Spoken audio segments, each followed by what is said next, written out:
मंत्र पाठ करेंगे। ओम सहनावतु सहनौ भुनक्तु सह वीर्यं करवावहै तेजस्विनावधीतमस्तु मा विद्विषावहै।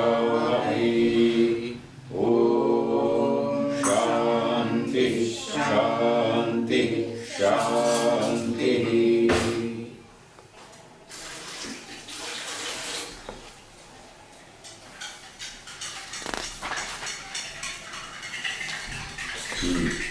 तृतीय परिच्छेद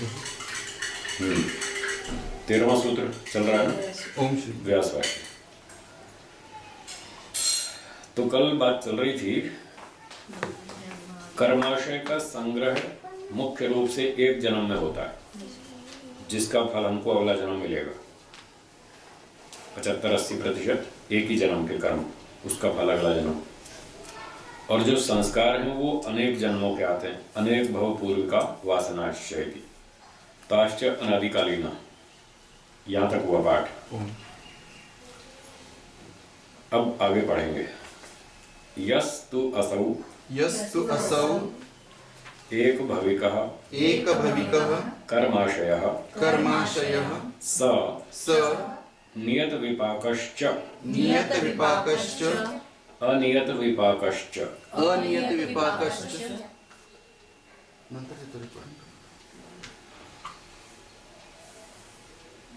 तो ये जो बताया था कि कर्माशय एक भविक है, एक जन्म में मुख्य रूप से संग्रहित होने वाला एक भविक। अब ये अभी जो अर्थ किया था ना पीछे, एक जन्म में संग्रहित होता कर्माशय, उसी अर्थ को लेकर चल रहे हैं।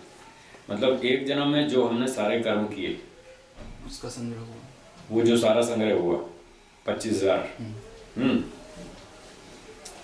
वो कल के उदाहरण में हमने 25,000 संख्या मानी थी, रफली मान लेते हैं 25,000 कर्म हमने किए। सनियत विपाकश्च अनियत विपाकश्च, उसके दो भाग होंगे। एक भाग का नाम है नियत विपाक, दूसरे का अनियत विपाक। तो 25 के हमने दो भाग कर दिए, एक 20,000 एक 5,000। तो 20,000 जो है वो नियत विपाक है, जिसका फल निश्चित हो गया।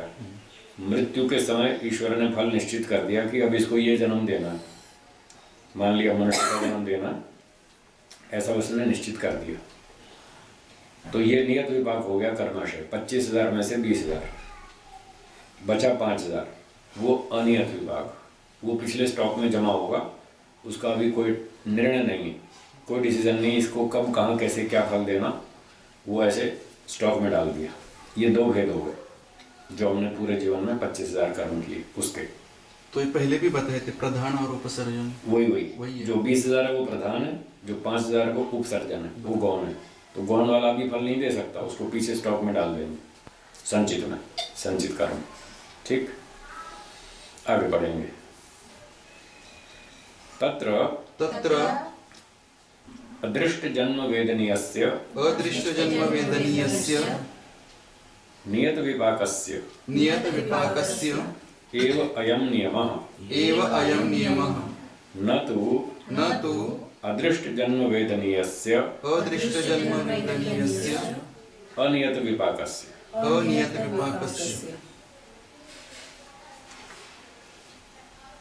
तो जो अदृष्ट जन्म वेदनीय है, अगले जन्म में फल देने वाला, ये 25,000 कर्म जो किए, ये इसका फल अब अगले जन्मों में मिलेगा।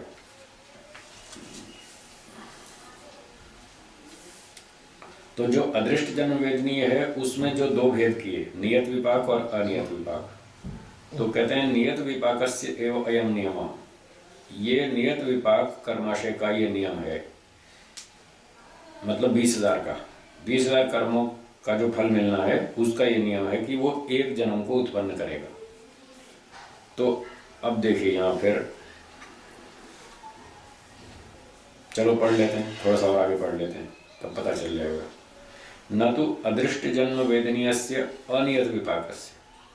अदृष्ट जन्म वेदनीय अनियत विपाक, जो 5000 कर्म है जिसका अभी कोई निर्णय नहीं है कब कहाँ क्या कैसा फल मिलेगा, उसका ये नियम नहीं है कि वो अगला जन्म देगा। हाँ वो अगला जन्म देगा और एक जन्म को उत्पन्न करेगा, उसका ये नियम नहीं है। ये उस 20,000 का नियम है जो तुरंत अगला जन्म देने वाला है। ठीक है। कस्मात कस्मात् यो ही अदृष्ट जन्म वेदनीय अदृष्ट जन्म वेदनीय अनियत विपाक अनियत विपाकः तस्य तस्य त्रयी गति। त्रयी गति। तो क्यों उसका ये नियम नहीं है, उसका उत्तर देते हैं यो ही अदृष्ट जन्म वेदनीय, जो अदृष्ट जन्म वेदनीय है और अनियत विपाक है जिसका भी निर्णय कुछ नहीं है। 5000 कर्म, उसका कोई निर्णय नहीं किया कि उसका क्या फल देना है कब कहाँ देना है। तस्य त्रयी गति ही, उसकी 3 गतियां होंगी, मतलब 5000 के भी 3 हिस्से बटेंगे। ठीक है ना, विंडोज में विंडो खुलती जा रही है कंप्यूटर में जैसे एक के बाद एक विंडो खुलती जाती है, यहाँ भी ऐसे विंडोज खुलती जाती हैं। तो अभी अभी 2 पंक्ति पहले जो हमने पढ़ा था ना, यस तो असो एक भविका कर्माशय, तो इसका अर्थ क्या करना होगा, वो पहले वाला अर्थ, दूसरा नहीं, पहला वाला अर्थ करना होगा कि मुख्य रूप से एक जन्म को उत्पन्न करने वाला, ये अर्थ करना पड़ेगा। और फिर उसके अभी भेद बता रहे, उसी के लिए बताया ना कि ये उसी का नियम है बराबर, कि वो एक जन्म पैदा करता है तुरंत अगला, ये उसी का नियम है 20,000 का। जो 5000 है उसका ये नियम नहीं है, क्योंकि उसके 3 विभाग हो जाएंगे। तस्य त्रयी गति, उसकी 3 गतियां होने वाली हैं, 3 हिस्से हो जाएंगे। क्या क्या होंगे वो आगे बता रहे हैं। कृतस्य अविपक्वस्य विनाशः, एक भाग ये होगा कि किए हुए कर्म का, कृतस्य जो कर्म कर तो लिया हमने, अविपक्वस्य वो अभी फल देने के लिए पका नहीं, उसका समय नहीं आया फल देने का। ठीक है, तो उसका विनाश हो जाएगा। यहाँ विनाश का अर्थ बिना फल दिए नष्ट हो जाना नहीं है। हाँ, वैदिक सिद्धांत है कि कोई भी कर्म बिना फल दिए नष्ट नहीं होता, उसका फल तो निश्चित रूप से मिलेगा। तो यहाँ विनाश का अर्थ है बहुत देर के बाद मिलेगा। नश अदर्शने धातु है संस्कृत में, नश अदर्शने, और नश का अर्थ है कि अदर्शन हो जाना, वो दिखेगा नहीं। अदर्शनम लोप, अदर्शन का अर्थ है लुप्त हो जाना, वो दिखेगा नहीं, खो गया कहीं, पर वो नष्ट नहीं होगा, एब्सेंट नहीं होगा, उसका अभाव नहीं होगा, पड़ा रहेगा स्टॉक में चुपचाप। तो ये जो है कब फल देगा, मैंने जहाँ तक समझा इसको, मेरे हिसाब से ये मुक्ति से लौटकर फल देगा। कुछ कर्म बताए थे ना मुक्ति से लौटकर फल देंगे, ये उनमें से है। एक भाग तो ऐसा है जो मुक्ति से लौटकर फल देगा, वो अभी फल देने योग्य नहीं, या कोई हजारों लाखों साल के बाद जब नंबर आएगा तब देगा, मतलब बहुत लंबे समय तक पड़ा रहेगा, उसका जल्दी नंबर नहीं आने वाला, वो कच्चा है, अभी फल देने के लिए तैयार नहीं। एक भाग तो ये हुआ। दूसरा, प्रधान कर्मणि आवाप गमनम वा, अथवा दूसरा भाग ये बनेगा, उसका कुछ हिस्सा, मान लो ये जो कृतस्य अविपक्वस्य विनाशा, इसमें हमने 1000 कर्म, ऐसे 5000 में से 1000 कर्म इस विभाग में डाल दिए जो मोक्ष से लौटकर फल देंगे, बचे 4000 में से दूसरा भाग करते हैं प्रधान कर्मणि अवाप गमनम वा। ये दूसरा हिस्सा ऐसा है, इसमें 2500 कर्म मान लीजिए, 2500 कर्म ऐसे होंगे 4000 में से, जो अभी 20,000 जो फल मिल रहा है ना अगला, अगले 20,000 का जो अगला जन्म मिल रहा है, उसमें वो पिछले स्टॉक में से 2500 कर्म कभी कभी निकल के इस 20,000 में जोड़ेंगे। ये प्रधान कर्म था 20,000, उसमें अवाप गमनम आकर के मिल जाएंगे, वो उससे मैच करते हुए होंगे, इस 20,000 से जो मैच करते हुए पिछले स्टॉक में, वो वहां से निकल के आएंगे और इसमें जुड़ेंगे। ठीक, 2 भाग हो गए। तीसरा, नियत विपाक प्रधान कर्मणा अभिभूतस्य वा चिरम अवस्थानम इति। अथवा जो नियत विपाक है ये 20,000, इस प्रधान कर्म से अभिभूत होकर, दब करके, देर तक पड़ा रहेगा, 200 साल 500 साल। अभी वो तुरंत फल देने योग्य नहीं है। जो पिछले स्टॉक में तुरंत फल देने योग्य है, शीघ्र फल देने योग्य है 1 2 4 जन्म में, वो तो है दूसरा भाव, अवापगमन वाला। वो तो अभी 2 4 जन्म में तुरंत फल दे देगा। इससे मैच करने वाले कर्म ऐसे हैं। और ये 1500 जो कर्म बचे 4000 में से, तीसरा भाग वो 200 साल में 500 साल में 1000 साल में कभी देर में आकर के वो फल देंगे, काफ़ी देर तक दबे रहेंगे। और जो सबसे पहला बताया वो हजारों लाखों साल तक दबा रहेगा। ऐसे जीवात्मा विचित्र प्रकार के कर्म करता है। सारे कर्म एक जैसे नहीं होते, इसलिए वो जल्दी जल्दी सारे फल नहीं देते। कोई कभी फल देगा, कोई कभी 50 जन्म बाद देगा, कोई 100 जन्म बाद देगा, कोई 1000 जन्म बाद देगा।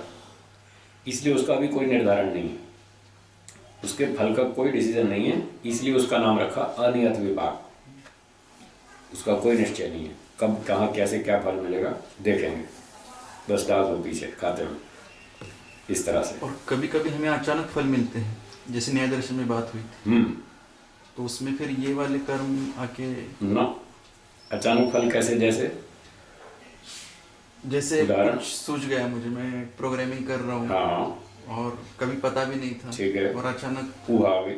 हाँ, यानी शोध लगाया मैंने। हाँ, ये पिछले कर्म का फल नहीं है, ये आपके नए पुरुषार्थ का फल है। नहीं, पर पता तो मुझे भी नहीं था ना पहले से कि ऐसा भी कोई बात नहीं, अंदर बहुत सारा स्टॉक पड़ा और ईश्वर तत्काल भी तो फल देता है ना। आपकी इस नई मेहनत का तत्काल फल दिया ईश्वर ने। कर्म फल कुछ तत्काल भी मिलता है ना, दृष्ट जन्म वेदनीय। दृष्ट जन्म वेदनीय भी तो है ना। कुछ कर्मों का फल इसी जन्म में मिलता है। आपने मेहनत की, आपके दिमाग में पहले ऐसा विचार नहीं था, सोचा, चिंतन किया, गहराई से दिमाग लगाया, ये जो मेहनत की ये नया कर्म है आपका। और आपने अच्छी तरह मेहनत की ईमानदारी से, तो ईश्वर ने आपको सुझाव दिया कि इसको ऐसे करो, और आपका काम बन गया। फिर ये दृष्ट जन्म में भी आएगा। दृष्ट जन्म वेदी नहीं है, ये उसमें नहीं है, ये पिछले स्टॉक में से नहीं है। ऐसे बीच बीच में चालू जीवन में पिछले स्टॉक में से कोई फल नहीं मिलता। केवल एक अवसर है जब संभावना है कि पिछले स्टॉक में से ईश्वर फल दे दे। पूरे जीवन में एक अवसर ऐसा है, वो है संतान प्राप्ति। जब माता पिता संतान उत्पन्न करते हैं तो उस समय ईश्वर जो संतान भेजता है वो तीनों के कर्मों का फल होता है। माता पिता और संतान जो आने वाली है आत्मा, तीनों के कर्म आपस में मैच करते हैं, मिलते जुलते हैं। तो तीनों को भगवान इकट्ठा करके उनका फल भोगवाता है। तुम्हारे कर्म आपस में मिलते जुलते हैं, तुम यहाँ इकट्ठे बैठ के अपना कर्म फल भोगो। तो उस समय जो आत्मा भेजी ईश्वर ने संतान के रूप में, वो आत्मा भेजी माता पिता के कर्मों के आधार पर। वो कर्म माता पिता के इस जन्म के भी हो सकते हैं और पिछले भी हो सकते हैं। बाकी जो जीवन में हमारा कर्म फल सुख दुख आ रहा है जीवन में, वो बाकी तो बहुत सारा दूसरों से आ रहा है। ईश्वर से तो या तो संतान आ रही है बस, दूसरे तो संतान भेज नहीं सकते। कौन सी आत्मा भेजनी, वो तो ईश्वर के डिपार्टमेंट में वो ही भेजेगा।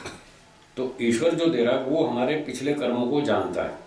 दूसरा कोई मनुष्य नहीं जानता हमने पिछले जन्म में क्या कर्म किए, तो दूसरा मनुष्य तो दे नहीं सकता क्योंकि वो जानता नहीं।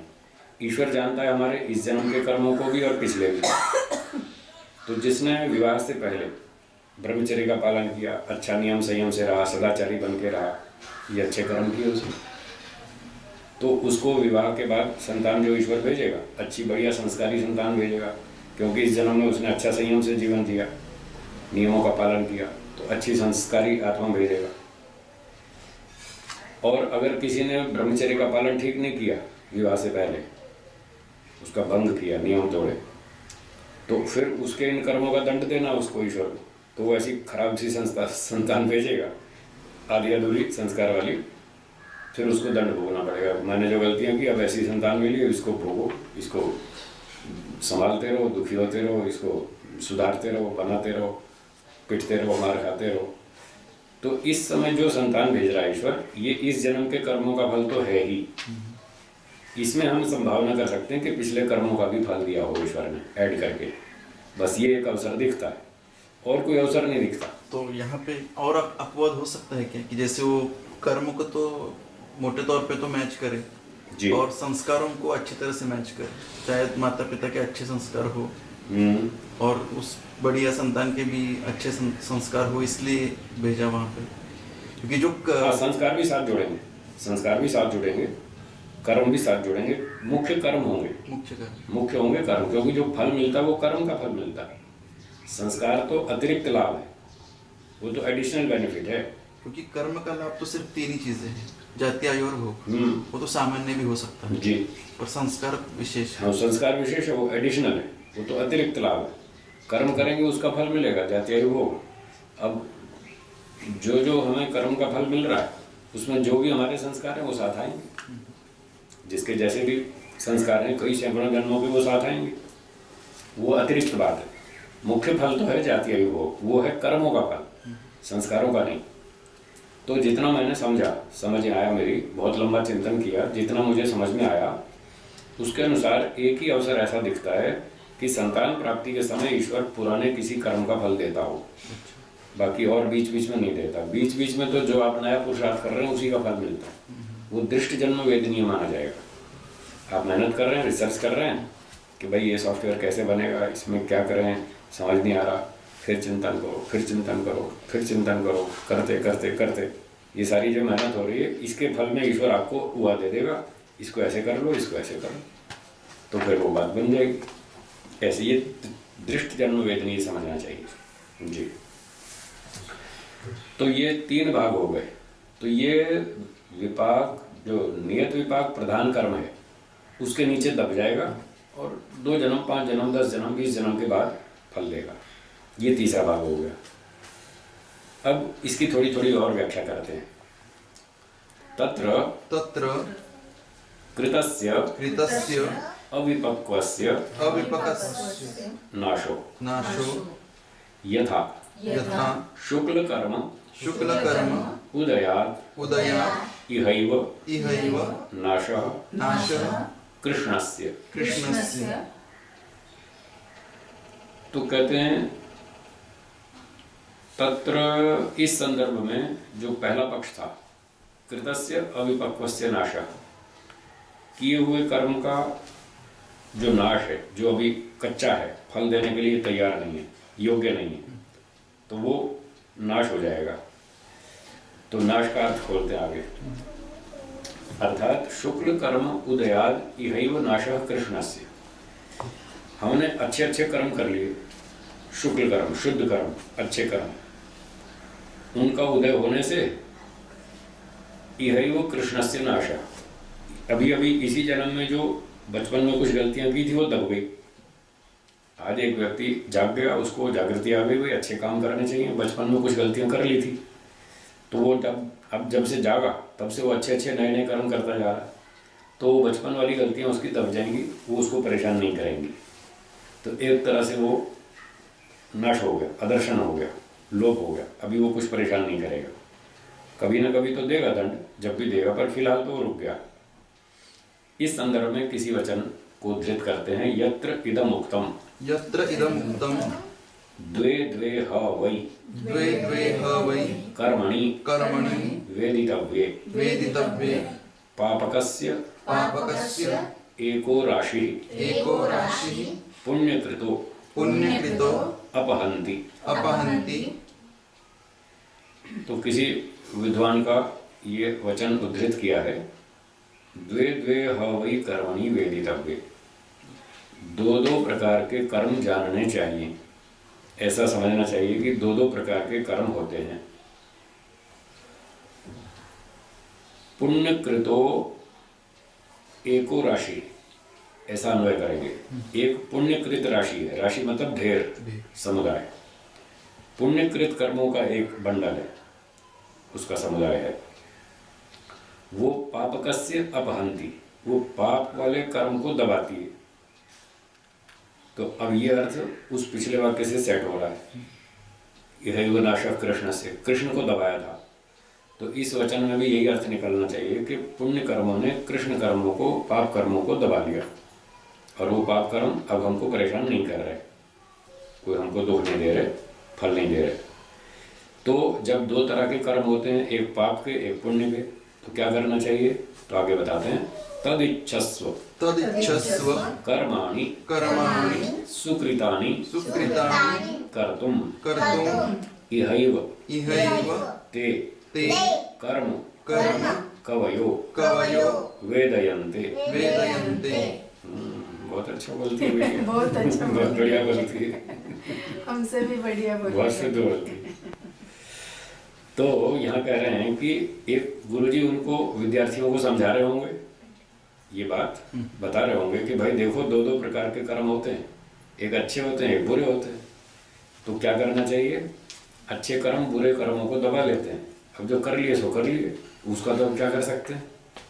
अब भविष्य यही कर सकते हैं, भविष्य में कि अच्छे अच्छे करते जाओ और बुरे बुरे दबाए रखो, फिर जब नंबर आएगा तब देखी जाएगी। फिलहाल तो अच्छे अच्छे करके अच्छे कर्मों की संख्या बढ़ाओ, अपना पुण्य का बंडल अच्छा बढ़ाओ, उसका पलड़ा भारी करो। तो कहते हैं तद इच्छस्व सुकृतानि कर्माणि कर्तुम, इसलिए सुकृत कर्म करने की इच्छा करो, अच्छे अच्छे कर्म करो, ऐसा गुरुजी समझा रहे थे।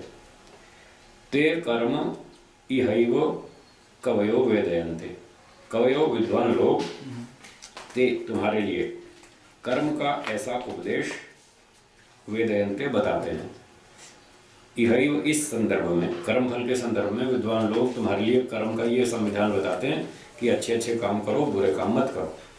अच्छे काम बुरे काम को दबा लेते हैं, तो अच्छे करोगे तो बुरे कर्म जो पीछे वाले हैं वो दब जाएंगे और आगे बुरे होंगे नहीं। उन आगे बुरे कर्मों से हम बच जाएंगे और अच्छे अच्छे करते जाएंगे, पुण्य का पलड़ा भारी होता जाएगा, खूब अच्छी तरह सुख से जिए।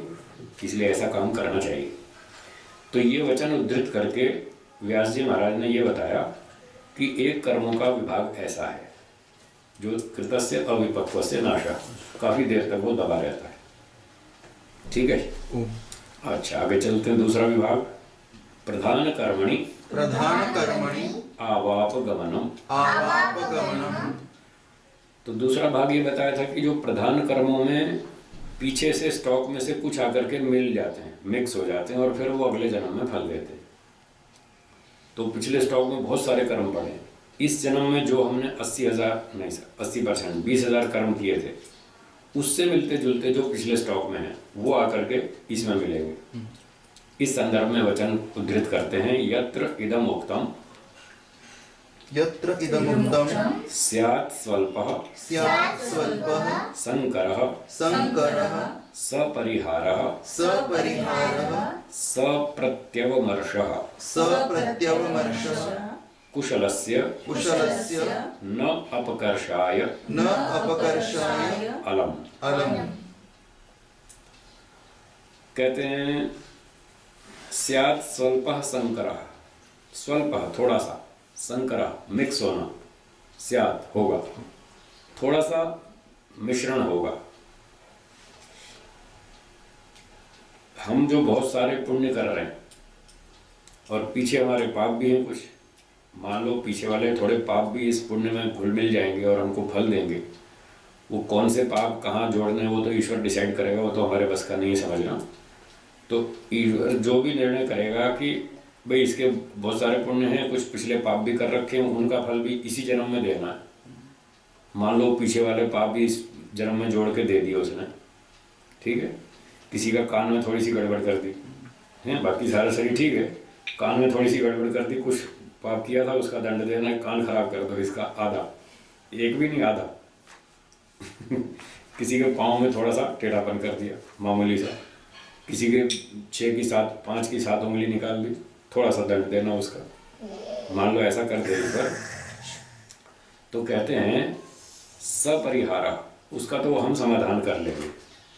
7 उंगली निकाल दी, 6 उंगली निकाल दी, ऑपरेशन करके कटवा देंगे, 1 या 2 फालतू है वो कटवा देंगे, अपना काम चल जाएगा। अथवा मान लो थोड़ा बहुत पाँव टेढ़ा हो भी तो कोई बात नहीं, काम तो चलता रहेगा, इतना बहुत सहन कर लेंगे। वो उसके लिए आ गया सप्रत्यवमर्शः, इतना तो सहन कर लेंगे, थोड़ा सा दंड मिलेगा, इतना तो सह लेंगे, जो भी आके उसमें मिक्स होगा। इस प्रकार से हो सकता है उसका समाधान भी हो जाए, अगर नहीं भी हुआ तो कोई बात नहीं, उसको हम सहन कर लेंगे, थोड़ा बहुत चलेगा। ये जो पाप का सम्मिश्रण होगा, दुख रूप दंड मिलेगा, वो कुशलस्य अपकर्षाय अलम न, हमारे जो पुण्य कर्म है उसको वो पूरा नष्ट करने में समर्थ नहीं होगा। पुण्य कर्म हमारे बहुत सारे हैं, आगे कारण बता रहे हैं। वो जो पाप कर्म आकर के जुड़ेगा वो हमारे पुण्य कर्मों का जो सुख फल है उसको पूरा नहीं दबा पाएगा, समर्थ नहीं होगा वो। अलम न मतलब इतना सामर्थ्यवान नहीं होगा। कस्मात बोलिए, कस्मात् कुशलम ही में, कुशलम ही में बहु बहु अन्यत अन्यत् अस्ति। अस्ति। यत्र अयम यत्र अयम् आवापम आवापं गतः गतः स्वर्गे अपि स्वर्गे अपि अपकर्षम अपकर्षम् अल्पम करिष्यति अल्पं करिष्यति इति। इति। तो वो जो पाप का थोड़ा सा दंड आएगा वो हमारे सारे पुण्य को दबाने में समर्थ नहीं होगा। कस्मात क्यों? उत्तर देते हैं कुशलम ही में बहु अन्यदस्ति, मेरा और बहुत सारा पुण्य कर्म जमा कर रखा है, उसकी ताकत 80-90% है। ये 5-10% आगे सारे को थोड़ी बिगाड़ देगा, थोड़ा ही बिगाड़ेगा। 5-10% बिगाड़ेगा, 90% तो सुख मिलेगा। इस प्रकार से यत्र अयम अवापम गता, जो कि ये पीछे से आकर 10% पाप इसमें मिल भी जाएगा तो स्वर्गे अपि अल्पम अपकर्षम करिष्यति, मेरे सुख में थोड़ा ही नुकसान करेगा, थोड़ा ही उसको बिगाड़ पाएगा, ज़्यादा नहीं बिगाड़ पाएगा। इतना तो सह लेंगे, चल जाएगा, कोई बात नहीं, हिम्मत रखो, इतना तो चल जाएगा। इस प्रकार से इति ये व्यवस्था हुई। तो इससे पता चलता है कि एक कर्मों का विभाग ऐसा भी है जो बीच मतलब नेक्स्ट अगले जन्म के समय पर वो जुड़ करके फल देता है। मुख्य कर्मों में 80% कर्मों में पिछले 5-10-20% आकर के जुड़ते हैं जो उससे मैच करते हैं और वो हमको अगला जन्म देते हैं। एक विभाग ये हो गया। अब आगे तीसरा चलिए। नियत विपाक प्रधान कर्मणा अभिभूतस्य वा चिरम अवस्थानम। ये तीसरा विभाग है कि नियत विपाक प्रधान कर्म से दबे हुए का देर तक पड़े रहना, मतलब 200 साल, 500 साल, 1000 साल, काफी देर तक उसका दबा पड़ा रहना, ये तीसरा विभाग है। कथमिति अदृष्ट जन्म वेदनीयस्य नियत विपाकस्य एव कर्मणः समानं मरणं अभिव्यक्ति कारणम उक्तम न तो अदृष्ट जन्म वेदनीयस्य अनियत विपाकस्य। तो जो ऊपर एक पंक्ति आई थी ना, प्रायण अभिव्यक्ता एक प्रघट्टकेन मिलित्वा एकमेव जन्म करोति, तो वो जो मृत्यु के समय जो व्यक्त होता है कि इसका कर्माशय कैसा रहा, उसी के आधार पे उसको अगला जन्म मिलना है। वो मुख्य कर्म थे, तो वो जो कर्मों की अभिव्यक्ति हो रही है वो प्रधान कर्म की अभिव्यक्ति हो रही है और वो नियत विभाग है, उसका तो फल अब तैयार ही है, अगला जन्म मिलना ही है। उसी के आधार पे लोग अनुमान लगा लेते हैं भाई आदमी कैसा था, अच्छे काम करके गया तो लोग बेचारे अफसोस मना रहे हैं, तो इसको तो अच्छा ही जन्म मिलेगा। तो उन मुख्य कर्मों का फल उसका डिसाइडेड हो गया कि इसको अगला जन्म अच्छा मिलने वाला है। अगर अधिकतर जनता ये कह रही है कि अच्छा वो जान छूटी, खामखा दुखी कर रखा था लोगों को, पीछा छूटा, अब थोड़ा सुख से चांद की सांस लेंगे, अगर लोग ऐसा कह रहे हैं तो समझ में आ गया इसने पाप कर्म ज़्यादा की, तो ये नियत विपाक का ही अभिव्यक्ति है, इसको फिर आगे दंड मिलने वाला है। तो कह रहे हैं अदृष्ट जन्म वेदनीयस्य नियत विपाकस्यैव कर्म, जो नियत विपाक है मुख्य कर्म प्रधान कर्म 80%, उस गिनती से 20,000, उसी का ही ये नियम है कि वो मरणम अभिव्यक्ति कारणम उक्तम, मृत्यु जो है वो उसकी अभिव्यक्ति करता है 80% की, और 20% जो इससे अलग ढंग के कर्म थे उसका पता नहीं चलता, वो तो दबे रहते हैं, छुपे रहते हैं। तो न तो अदृष्ट जन्म वेदनीयस्य अनियत विपाकस्य, ये वो बचे हुए 20% उसका ये नियम नहीं है, उसकी अभिव्यक्ति नहीं होती मृत्यु से। बाहर देखिए,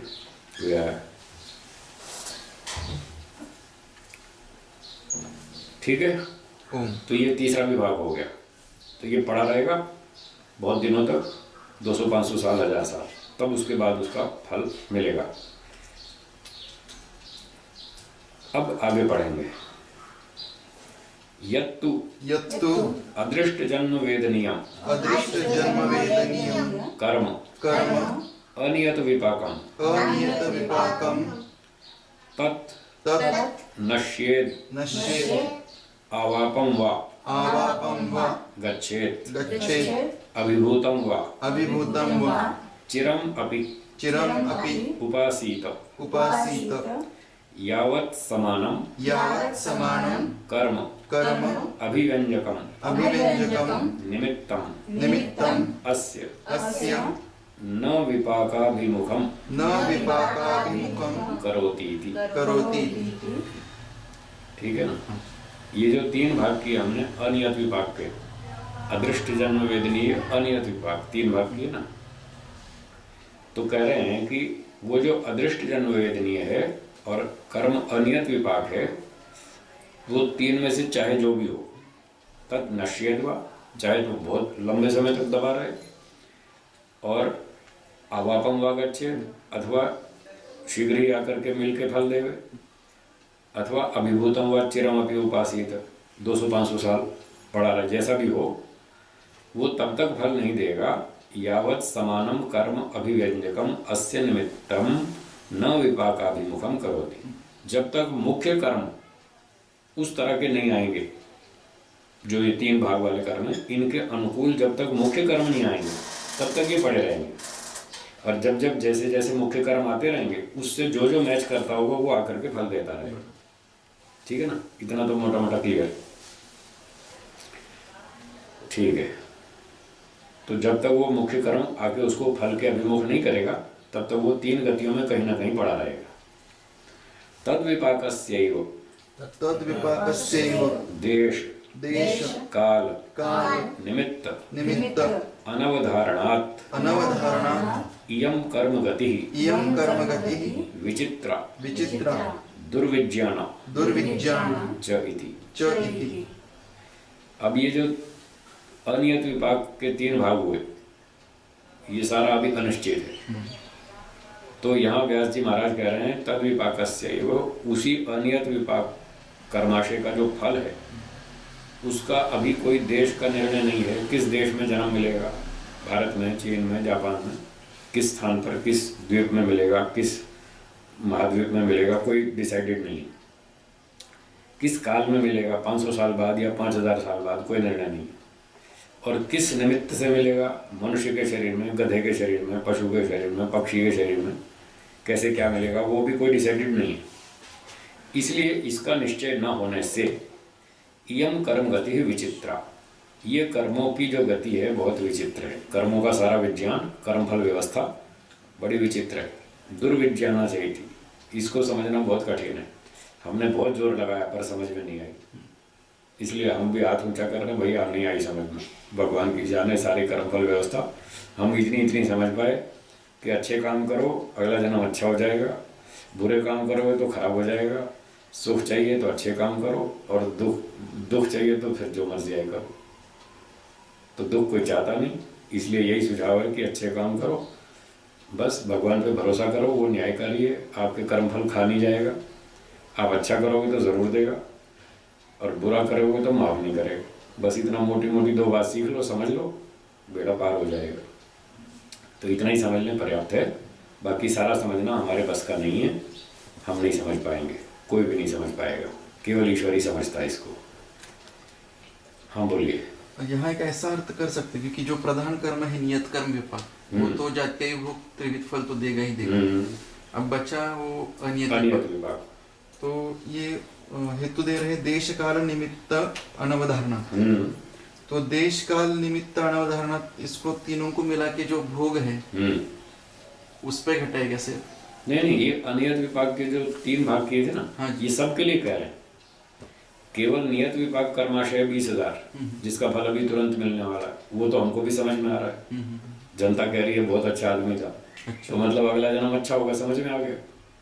जनता कह रही है जान छूटी, बेकार दुष्ट आदमी था, तो वो हमारी समझ में आ गया कि इसको तो दंड ही मिलने वाला है, तो पशु पक्षी बनेगा, कोई व्हेल मछली बनेगा, बरगद का पेड़ बनेगा, कुछ ऐसा ही दंड मिलेगा। ठीक है, ये तो समझ में आ रहा है। पर जो गौण कर्म थे 5,000, 25 में से जो 5 बच गए, जो पिछले स्टॉक में गए, ये उसकी बात है।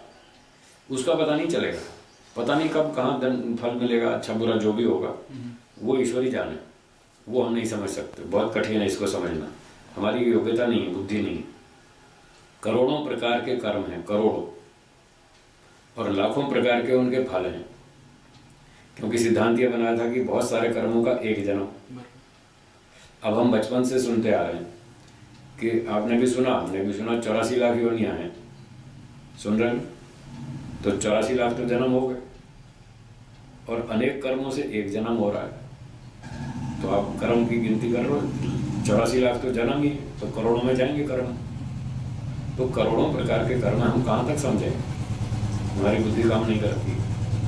और हम तो लाखों प्रकार के जीव जंतुओं को भी नहीं समझ पा रहे, कितनी कितनी योनियां हैं, कहाँ कहाँ समुद्र में कैसी कैसी योनियां। डिस्कवरी चैनल पे देखा तो पता चला है, पहले तो न चिड़ियाघर में देखी, न गली मोहल्ले में अड़ोस पड़ोस में कहीं भी नहीं देखी। वहां देखने से पता चला कैसे कैसे जीव हैं। अब ये भी एक अलग बात है, 84 लाख हैं भी या नहीं है, 50 लाख हैं, 80 लाख हैं, या इससे भी अधिक है, हमें नहीं मालूम। पर इतना तो समझ में आता है कि लाखों तो हैं, इतना तो समझ में आता है।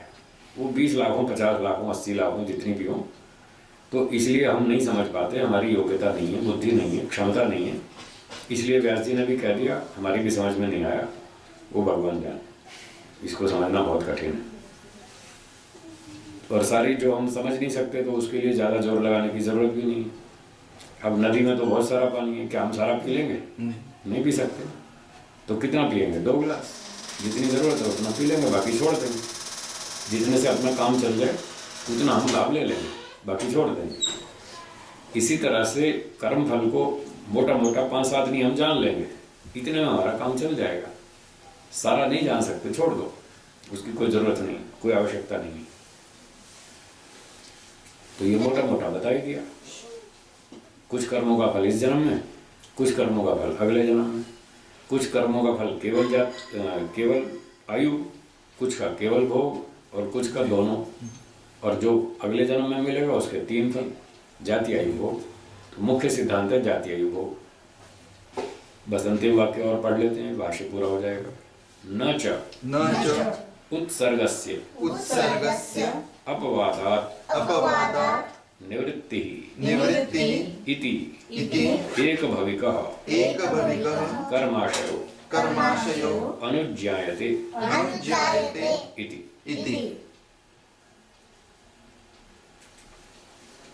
कहते हैं अपवादात, अपवाद होने से, उत्सर्गस्य न निवृत्ति, उत्सर्ग की निवृत्ति नहीं होती। उत्सर्ग मतलब सामान्य नियम, कॉमन लॉ। एक्सेप्शन के होने से कॉमन लॉ डिस्ट्रॉय नहीं होता, हाँ, वो उसका विनाश नहीं होता। कॉमन लॉ तो रहता ही रहता है, एक आध कोई एक्सेप्शन होती है। तो अपवाद के होने से मूल सिद्धांत का, सामान्य नियम का विनाश नहीं होता, उसकी निवृत्ति नहीं होती। इसलिए मूल सिद्धांत क्या है? मुख्य सिद्धांत एक भविका कर्माशय, कि कर्माशय एक जन्म को उत्पन्न करता है, और उस एक जन्म में 3 फल होते हैं, जाति आयु भोग। ये मुख्य सिद्धांत है। और अपवाद क्या है? कि कुछ कर्म केवल आयु फल को देते हैं, कुछ कर्म केवल भोग फल को देते हैं, कुछ कर्म दोनों फल को देते हैं, जो दृष्ट जन्म वेदनीय है। ये अपवाद है। और मूल सिद्धांत है कि कर्मों का फल जाति आयु भोग, जो सूत्र में बताया, वो मुख्य सिद्धांत है। बस, तो अपवाद होने से वो मूल सिद्धांत का विनाश नहीं होता। इस तरह से मूल सिद्धांत को भी समझें और अपवाद को भी समझें, और दोनों को अच्छी तरह समझ के अपना बुद्धि से काम लें। अच्छे काम करें, बुरे काम से बचें। किया वो कर्म कभी निष्फल नहीं होता। जो भी कर्म करेंगे उसका फल भोगना पड़ेगा। माफ़ी वाफ़ी कुछ नहीं, कोई कंसेशन, कोई छूट छाट, कोई रियायत, कुछ नहीं। जो कर लिया वो भोगना पड़ेगा, चाहे अच्छा हो या बुरा हो। अच्छा किया तो अच्छा मिलेगा, बुरा किया तो बुरा मिलेगा। अच्छे में से बुरा माइनस होने वाला नहीं है, और बुरे में से अच्छा माइनस होने वाला नहीं है। दोनों बातें पक्की, इसलिए सोच समझ के काम करो। तो ये थी कर्मफल की चर्चा। इसमें जो उलझने वाली बात है, वो जो अभी चल रही थी ना, बीच बीच में फल देना, दबना, हाँ ना, ये नहीं। अच्छा। जैसे लोग मानते हैं ना, भाई हमारे किसी की किस्मत बहुत अच्छी है, उसको यहाँ जॉब मिल गई, उसकी लॉटरी लग गई, पूर्व कर्म। हाँ, वो बीच बीच में ये मानते हैं पूर्व जन्म का कर्म फल है, बीच बीच में फल मिलता रहता है। तो जैसे आपने भी कही थी कि भाई हम मेहनत कर रहे हैं और अचानक ऊहा आ गई और हमारा काम बढ़िया हो गया, तो हम इसको पिछले जन्म का कर्म फल मान लें, तो ऐसा नहीं है। उसका तो उत्तर दे दिया मैंने। अब जो लोग मानते हैं, जो भ्रांति फैली है लोगों में, उसका थोड़ा सा उत्तर देना कि लोग समझते हैं मेरी लॉटरी लग गई तो ये मेरी किस्मत बहुत अच्छी थी, अथवा मुझे नौकरी मिल गई और 10 लोगों को नहीं मिली, मेरी किस्मत जागी है, मेरा कोई पिछला कर्म जागा है जिससे मुझे जॉब मिला और बाकियों को नहीं मिला। ये ऐसा नहीं है। क्यों नहीं है? इसको समझने के लिए 3 बातें समझनी पड़ेंगी कर्मफल से संबंधित। वो 3 बातें बोलिए। एक है कर्म का परिणाम, कर्म का परिणाम। दूसरा है कर्म का प्रभाव, कर्म का प्रभाव। तीसरा है कर्म का फल, कर्म का फल। ये तीनों में अंतर है, तीनों अलग अलग चीजें। लोग इन तीनों को अलग अलग नहीं समझते, इसलिए ये भ्रांति पैदा होती है। परिणाम अलग है, कर्म का प्रभाव अलग है, कर्म का फल अलग है। एक दृष्टांत से ये तीनों बात समझ में आएंगी। एक व्यक्ति घर से चला बाहर बाजार में सामान खरीदने, शॉपिंग के लिए। मान लो संडे का दिन है, रविवार है, और सुबह का टाइम है, 10-11 बज रहे। तो वो जब घर से चला तो उसके बच्चे ने कहा, पापा पापा मैं भी साथ चलूँगा। बच्चे की उम्र 6-7 साल की मान लीजिए, छोटा ही बच्चा है। तो छोटे बच्चे चंचल होते ही, तो उसने कहा नहीं मैं भी आपके साथ चलूँगा। पिताजी ने कहा बेटा तुम घर में बैठो, सड़क टूटी फूटी है, वहाँ पर खुदाई चल रही है, ऊंचे नीचे पत्थर हैं, और तुम्हारी आदत है तुम इधर देखते हो उधर देखते हो, दुकान का बोर्ड पढ़ोगे, पतंग को देखोगे और तुम टकराओगे और फिर तुम गिर जाओगे, तुम्हें चोट लगेगी, तुम यहीं रहो, मैं लेके आता हूँ सामान। उसको समझाया। वो तो बच्चे तो जिद करते ही, नहीं मैं भी चलूँगा साथ। तो पिताजी ने शर्त लगाई कि एक शर्त पे ले चलता हूँ, तुम पतंग को नहीं देखोगे, इधर उधर दुकान का बोर्ड नहीं पढ़ोगे, सड़क पर ध्यान से देखकर चलोगे, पत्थर से नहीं टकराओगे, चोट नहीं खाओगे, इस शर्त पे ले चलता हूँ। बोलो मंजूर है? उसने कहा मंजूर है। उसको तो चलने का शौक है बाजार, उसको इतना थोड़ी गंभीरता मालूम है कि वहाँ पर दुकान नहीं देखनी है, बोर्ड नहीं देखना या पतंग नहीं देखनी है। वो उस पर ध्यान नहीं देता, वो बस हाँ कर लेता है, तुम जैसे भी चलो मुझे लेके चलो। बच्चे की मानसिकता तो ऐसी होती। तो उसने हाँ कर लिया, ठीक है मैं ऐसी गड़बड़ नहीं करूँगा, चलो। तो चल पड़े। अब जब बाजार में पहुँचे तो सड़क टूटी फूटी तो थी, खोद रखी थी, ऊंचे नीचे पत्थर भी थे, और वही हुआ जिसकी आशंका थी। क्योंकि बड़ों को तो अनुभव होता है ना, बच्चा ऐसी गलती करेगा, इसीलिए पहले ही उसको समझाया था कि तुम मत चलो। उसने कहा नहीं मैं चलूँगा, जिद की। चलो ले चले, और फिर वही हुआ जिसकी आशंका थी। बच्चे ने इधर उधर देखना शुरू किया, दुकानों के बोर्ड पढ़ना शुरू किए, और कोई पतंग वतंग भी उड़ रही थी वो भी देखी, और बस टकराया पत्थर से और गिरा। गिरा और फिर चोट लगी। तो चोट लगी तो पिताजी को पता लगा, अरे चोट लग गई। उसको उठाया बच्चे को, फिर 2 थप्पड़ लगाया। नालायक, तुझे घर में बताया था, घर में समझाया था ना, पत्थर से टकराना नहीं, तुमने फिर वही गलती की जो तुम्हें रोका। तुम्हारी समझ में नहीं आती, 2 थप्पड़ लगा। ऐसा होता है या नहीं? होता है। अब इस घटना में देखिए, यहाँ तीनों चीजें आपको समझ में आएंगी। कर्म का परिणाम, कर्म का प्रभाव, कर्म का फल। बच्चा लापरवाही से चला सड़क पर, ये कर्म है। लापरवाही से चला, सावधानी से नहीं चला, बोर्ड देखता रहा दुकानों के, पतंग को देखता रहा, ये गलती की उसने।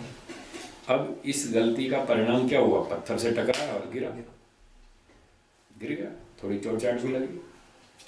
ये कर्म का परिणाम है। लोग इसको फल मानते हैं, ये भूल है।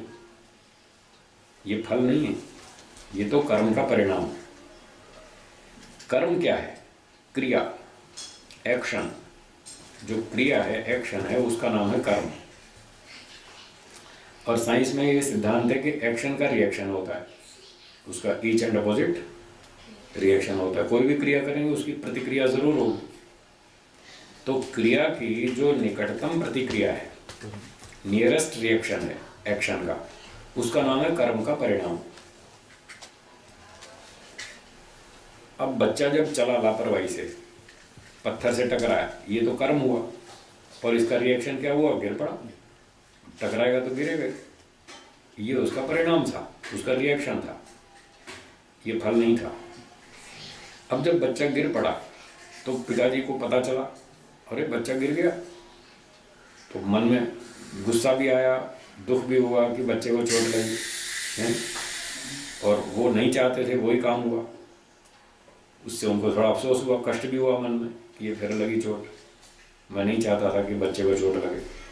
ये उनके मन में जो दुख हुआ, ये है कर्म का प्रभाव। जो पिताजी को दुख हुआ, गुस्सा भी आया, ये उसका प्रभाव है।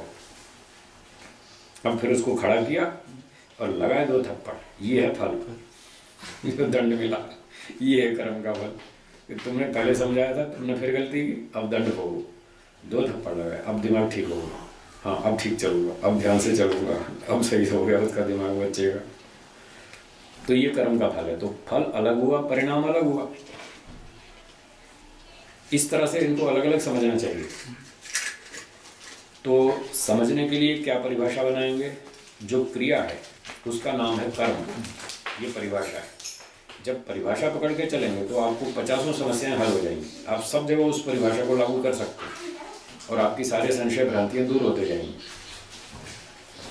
जो क्रिया है उसका नाम है कर्म।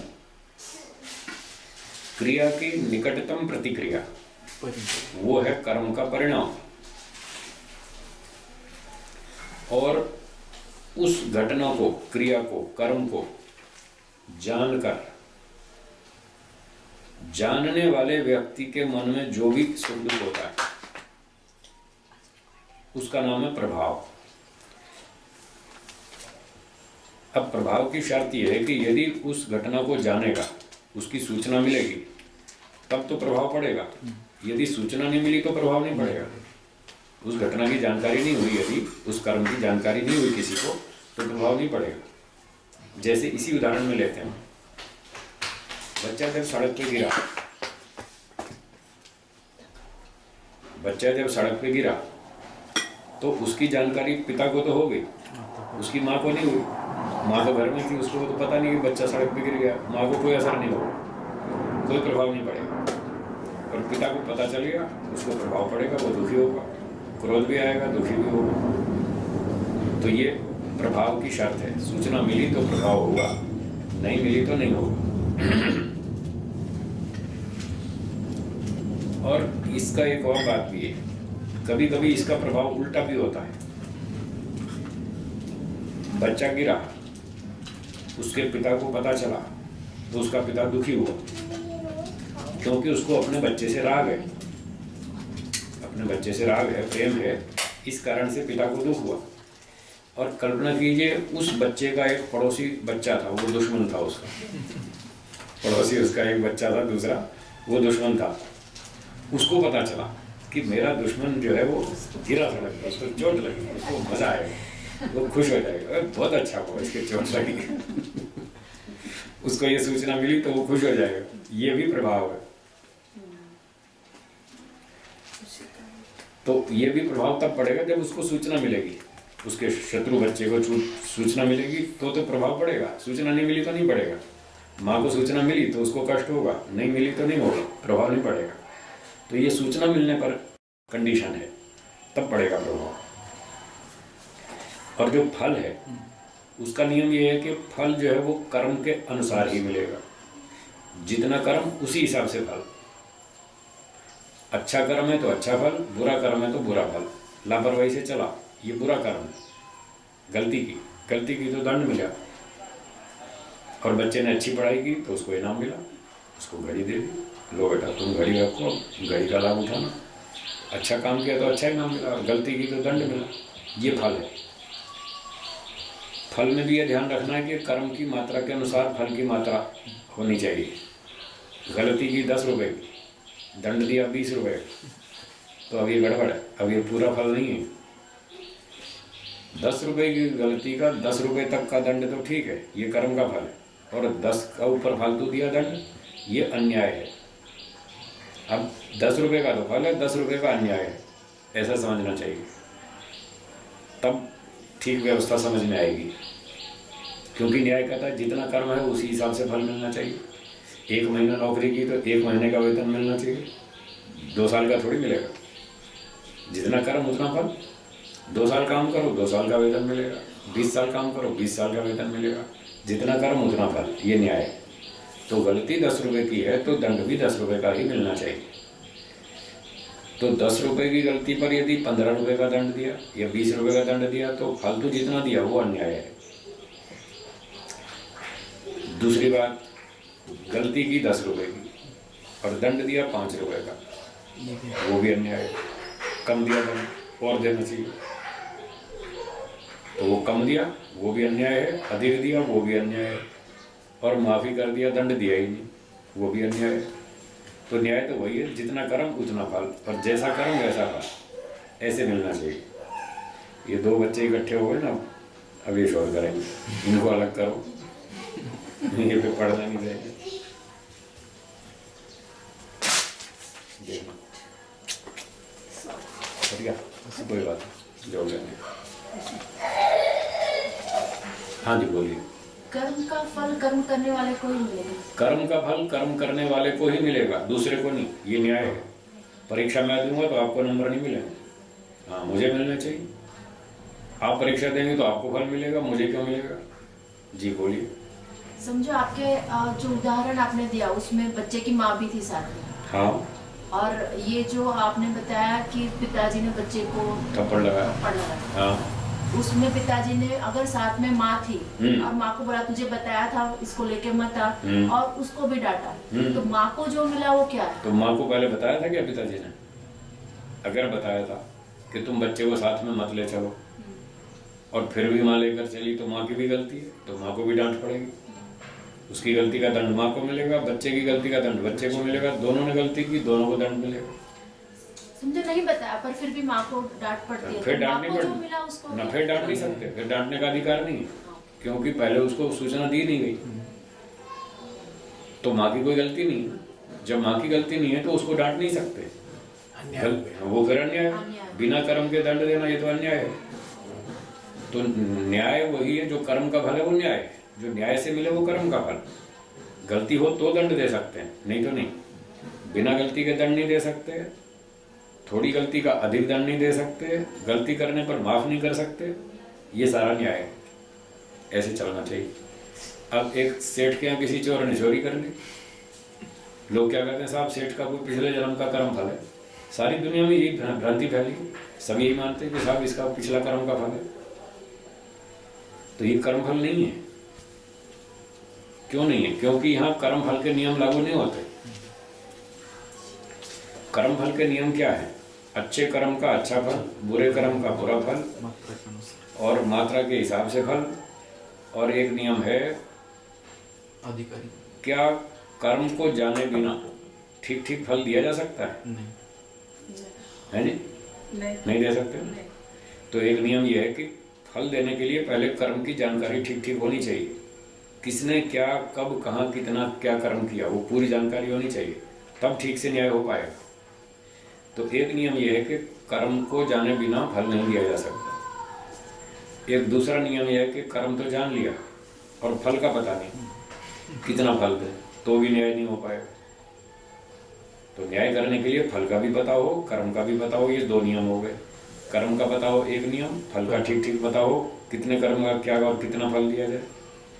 और तीसरा ये है कि कर्म फल देने का अधिकार सबको नहीं है।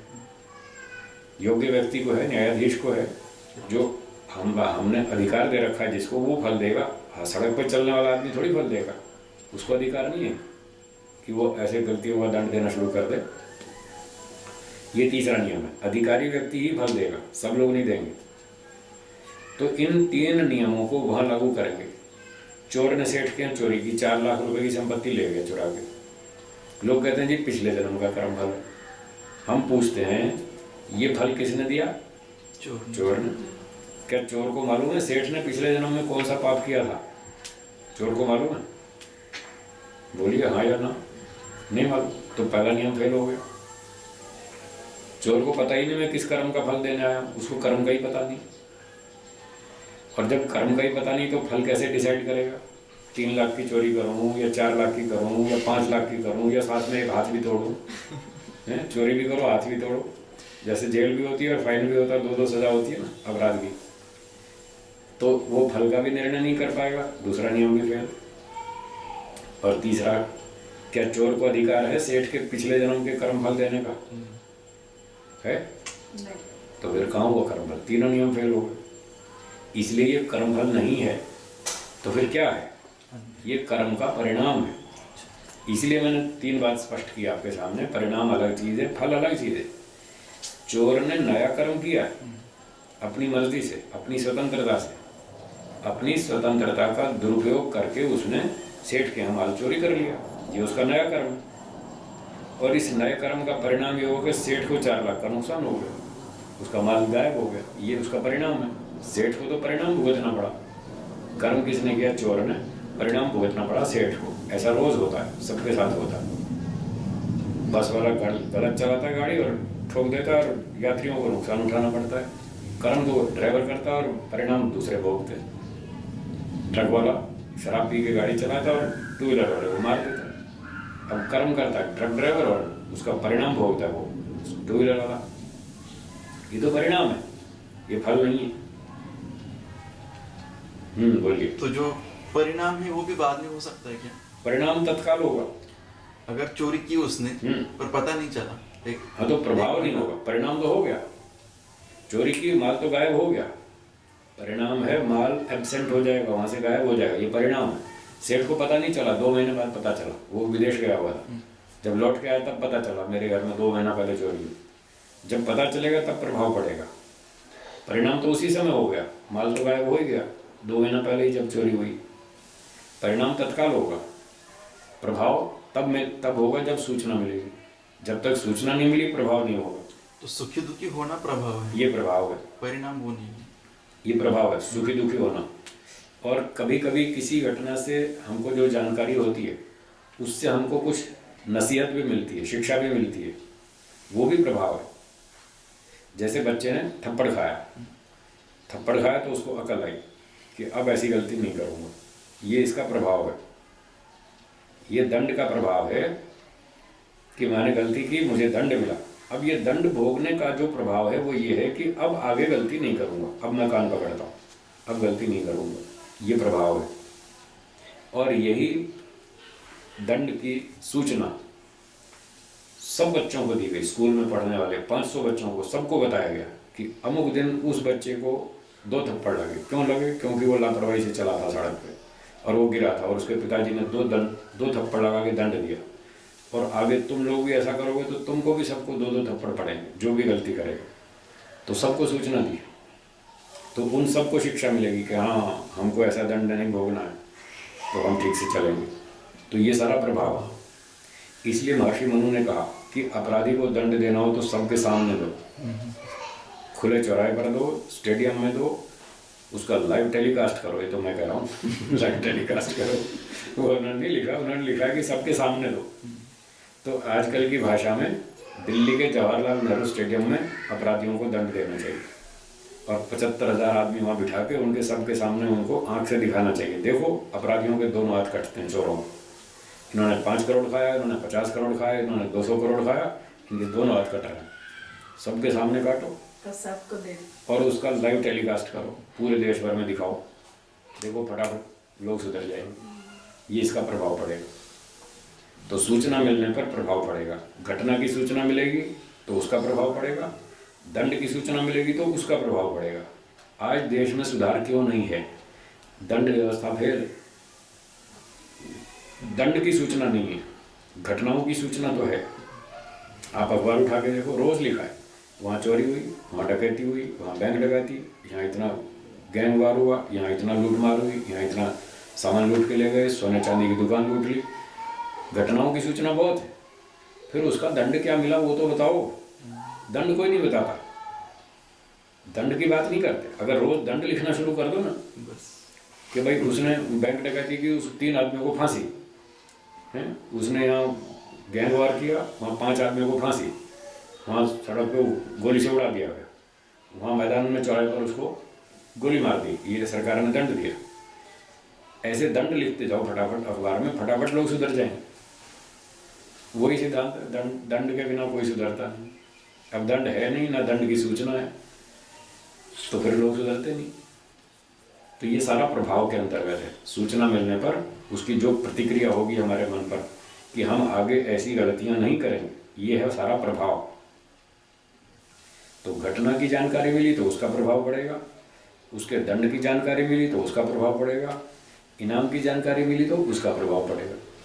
ये देखो रोज़ टेलीविज़न में समाचार आता है, वो क्या जो खिलाड़ी होते हैं, कोई क्रिकेट का खिलाड़ी, उसको इतना इनाम मिला, उसको इतना प्राइज मिला, उसने गोल्ड का, हाँ ओलंपिक में इतना गोल्ड मेडल मिला, ये मिला, खूब सूचना निकालते हैं उसमें।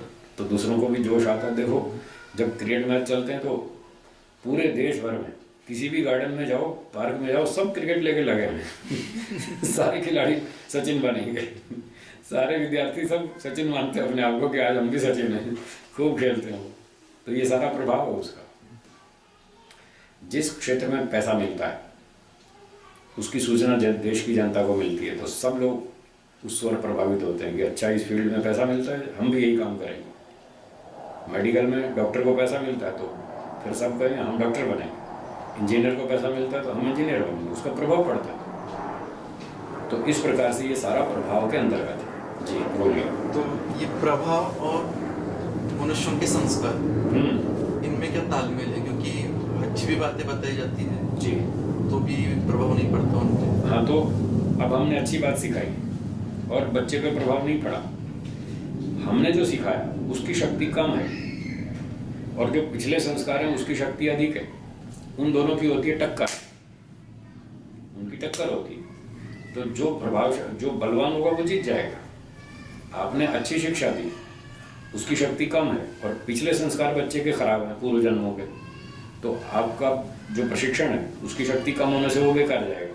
बेकार का मतलब वो रिजल्ट नहीं आएगा जो आप लाना चाहते हैं, वो दब जाएगा, पूरा लाभ नहीं दिखाई देगा आपको, उसका परिणाम नहीं दिखेगा। और यदि उसके पूर्व जन्म के बुरे संस्कार कमज़ोर हैं और अब माता पिता ने बड़ा अच्छा प्रशिक्षण दिया, अच्छे विचार, अच्छे संस्कार, अच्छा दृश्य दिखाना, अच्छा भोजन खिलाना, अच्छी चर्चा, अच्छी संगति, सब अच्छा प्रशिक्षण बलवान है और पुराने बुरे संस्कार कमज़ोर हैं, तो रिजल्ट दिखाई देगा। उसके बुरे संस्कार दब जाएंगे पुराने वाले और ये अच्छे नए संस्कार बनेंगे इस नए प्रभाव से, तो वहाँ परिणाम दिखेगा। अब कभी कभी ऐसा होता है दोनों की ताकत बराबर होती है, नया प्रशिक्षण भी उतना ही बलवान है, पिछले संस्कार भी उतने ही बलवान है, पिछले बुरे हैं और नया वाला अच्छा दिया जा रहा है, तो उस बच्चे में दोनों घटनाएं मिलेंगी। कभी वो अच्छा काम करेगा, कभी गुस्सा करेगा, पढ़ाई अच्छी करेगा लेकिन गुस्सा जरूर करेगा, वो पूर्व जन्म के संस्कार हैं। तो इस तरह से प्रभाव तो पड़ता है, प्रत्येक क्रिया का प्रभाव पड़ता है, प्रत्येक घटना का प्रभाव पड़ता है, पर हमें हर जगह रिजल्ट नहीं दिखता। उसका यही कारण है, उसका यही कारण। तो इसलिए हमको चारों ओर का वातावरण अच्छा बनाना पड़ेगा। शुद्ध वातावरण, बढ़िया खान पान, दिनचर्या, पठन पाठन, चिंतन, मनन, दृश्य, श्रवण, जो भी सुनते देखते हैं, ये दो बहुत बड़े साधन हैं व्यक्ति को बनाने वाले। आँख और कान, दो इंद्रियां भगवान ने ऐसी दी, इनसे हम विद्या प्राप्त करते हैं, पढ़ते हैं, सीखते हैं। जिसकी आँख खराब है वो कान से सुन सुनकर सीख लेता है, जिसका कान खराब है वो आँख से देख देख के सीख लेता है, और जिसके दोनों खराब हो तो जी नहीं सकता, वो तो मर ही जाएगा। जीने के लिए दो में से एक तो चाहिए, और जिसके दोनों अच्छे हैं वो फटाफट सीखता है, वो दोनों से लाभ उठाता है। इन दोनों में भी आँख का जो है प्रभाव अधिक होता है, कान से जो हम विद्या पढ़ते हैं उसका प्रभाव कम होता है, आँख से जो देखते सीखते हैं उसका प्रभाव अधिक होता है, बहुत प्रभावशाली होता है। आपने ताजमहल देखा है? कितने साल पहले देखा? 4-5 साल। आपको अच्छी तरह याद है ना? और 5 साल पहले जो मैंने प्रवचन सुनाया था वो याद है? 5 महीने पहले का भी याद नहीं होगा, 25 दिन पहले का भी याद नहीं होगा।